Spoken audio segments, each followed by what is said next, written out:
13.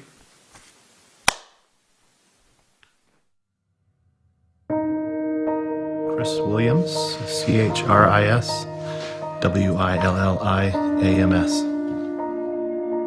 On February 9th, 2007, my family was hit by a drunk teenage driver, and killed in that accident was my wife, Michelle, who was expecting our 5th child, and then my 2nd oldest son, Benjamin, and my only daughter, Anna.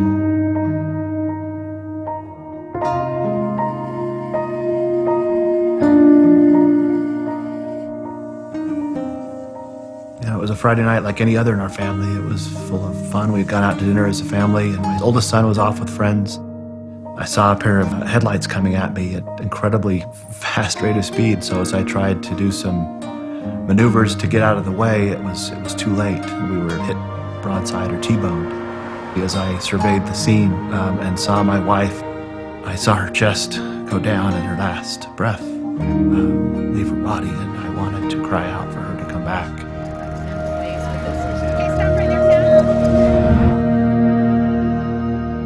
The next sound I heard was of me wailing and grieving the fact that they were gone.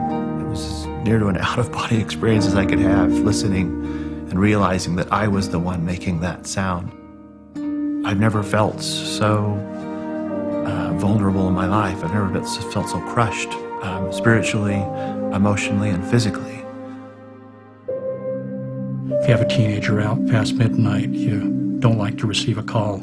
I got up and took the phone, and on the other end of the line, a man identified himself as being from the Salt Lake City Police Department.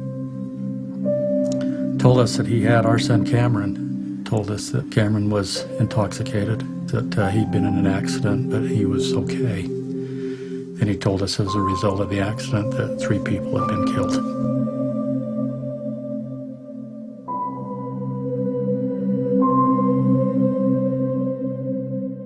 We found out that Sam was the child who had survived. So we went up to the University Hospital where Chris's family were there. Even at that moment, you know, we're all blubbering and crying, and Chris is laying on the gurney in a neck brace.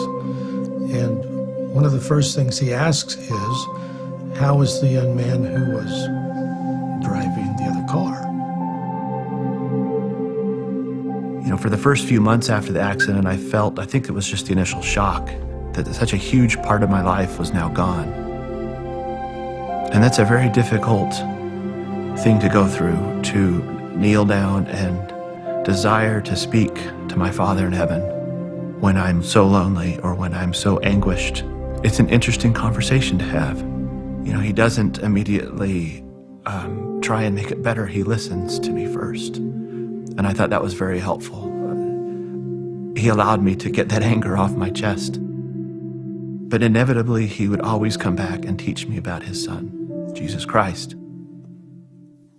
When I did feel anger, or there was just a deep sense of loneliness, I didn't direct that at the person that had caused this. It directed itself at the Savior. As I looked out the driver's window and saw the overturned car that had hit us and struck us, in my heart I didn't know, and in my mind I didn't understand or comprehend still how it had happened, or who had done it to us, or what the circumstances were. The only thing I remember feeling and sensing is that I needed to let this go. There's Jesus' way to resolve problems, to address situations, to handle sorrow. And then there's some other way. It's something that I think Chris clued into early in life. And so when the moment came for him in that car, sitting there, I believe he had made the decision long ago what he would do if he was ever in that situation. About a year ago, Chris and Cameron met for the first time and talked. The first time that I met him, I was in a room and he walked in and he had a big smile on his face. And I had no smile because I'm facing the man, that I had done this to. He came and he gave me a handshake. He was completely willing to talk about what had happened that night how he felt about it. Chris was able to say things that Cameron needed to hear. And he didn't mince words. He let him know how he was feeling, what it meant.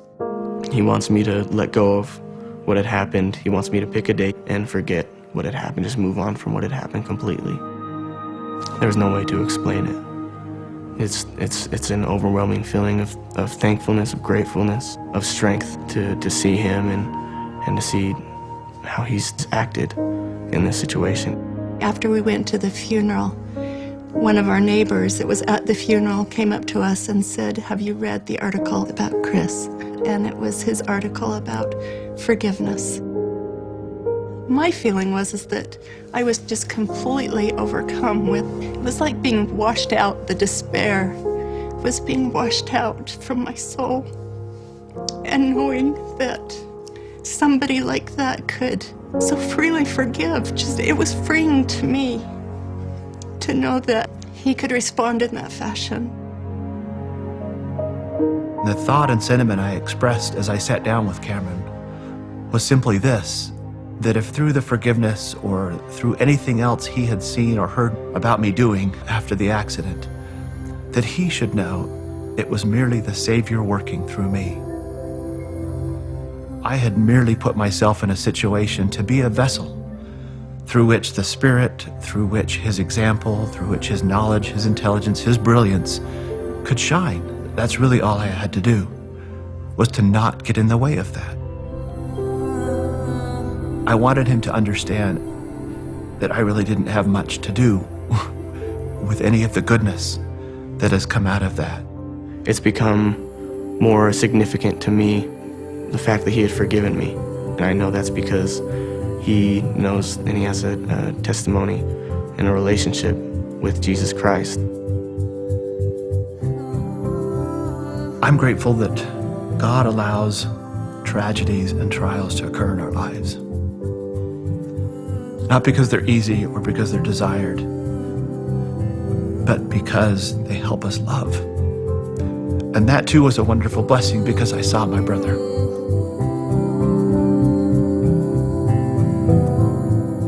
Coming to know a man of sorrow and one who is acquainted with grief, as I've now come to understand it, is really why I was sent here. And it has been incredibly difficult to have to learn those lessons in the way that I've learned them. But I've always ended those episodes of grief with an assurance and a hope that one day, perhaps I will see him as he is. One day, hopefully, I will be like him. And one day, I will be with my wife again, as well as the rest of my family.